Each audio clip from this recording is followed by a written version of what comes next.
All right, off we go. Okay, watch out.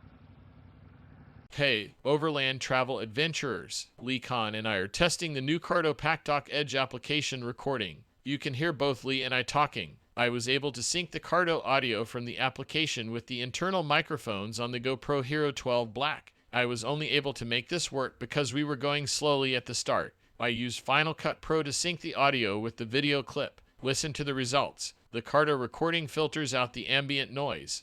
I'm not surprised. I think we should go. Should we go right? Yeah, we need. Yeah, this is saying. We don't want to go left because that's where all the blocked off parade. Yeah, I think we need to go straight here. This is saying go straight. Is this the holy grail of motorcycle group audio? Maybe so. Next, I will try the Bluetooth connection from the Cardo Packtalk Edge to the GoPro Hero 12 Black. Did you bring anything to clean your windshield? Like a rag and some Windex or anything?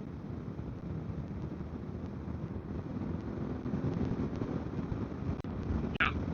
Right. Well, back to the media mod with a microphone plugged in. I had the new Bluetooth audio on the GoPro Hero 12 Black connected to the Cardo Packtalk Edge via Bluetooth Phone 2. This was the only clip that it seemed to try to work. This is garbage and unreliable. Hopefully, GoPro will fix this with an update. So much potential. Oh well, I will keep trying. Thanks for watching.